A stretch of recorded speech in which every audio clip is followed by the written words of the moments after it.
Hello పిల్లలు, నేను మీ బామ్మని. మీకు మంచి విషయం నేర్పించాలని వచ్చేసాను. మరి ఆ టాపిక్లోకి వెళ్దామా? నేను ఇప్పుడున్న పిల్లలందరినీ చూస్తున్నాను. చాలామంది పిల్లలకి కళ్ళద్దాలు ఉన్నాయి.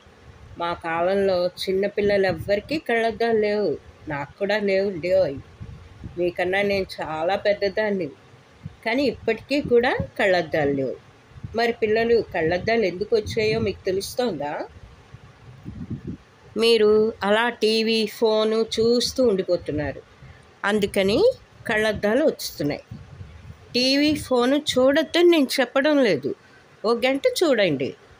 మరి అలా అదే పనిగా టీవీ ఫోను మార్చి చూడడం వల్ల కళ్ళు పాడైపోతాయి కదా. నిజమే కదా.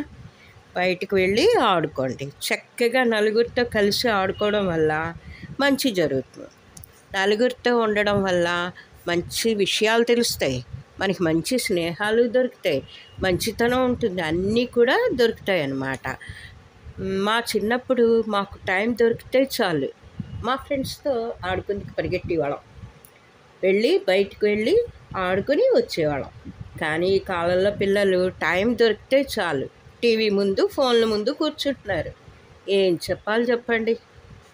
మా చిన్నప్పుడైతే తొక్కుడు బిళ్ళ, కళ్ళగంతలు, దోబూచాట, వీరి గుమ్మడి పండు, ఏడు పెంకులాట, గూటి బిళ్ళ అని ఆడేవాళ్ళం. అబ్బో, చాలా వెరైటీల ఆటలు ఉండేవండోయ్. మీకు తెలుసా? మీకు కావాలంటే చెప్పండి, ఆ గేములు నేను నేర్పిస్తాను. మీకు ఏ గేమ్ నేర్చుకోవాలని ఉందో చెప్పండి, కామెంట్ చేయండి.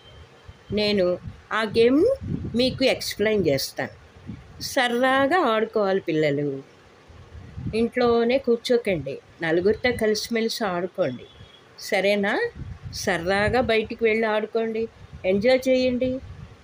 మీకు కానీ నా మాట నచ్చినట్లయితే కామెంట్ చేయండి, షేర్ చేయండి, నా వీడియోని లైక్ చేయండి, సబ్స్క్రైబ్ చేయండి, సరేనా పిల్లలు? మళ్ళీ కలుద్దాం. బాయ్.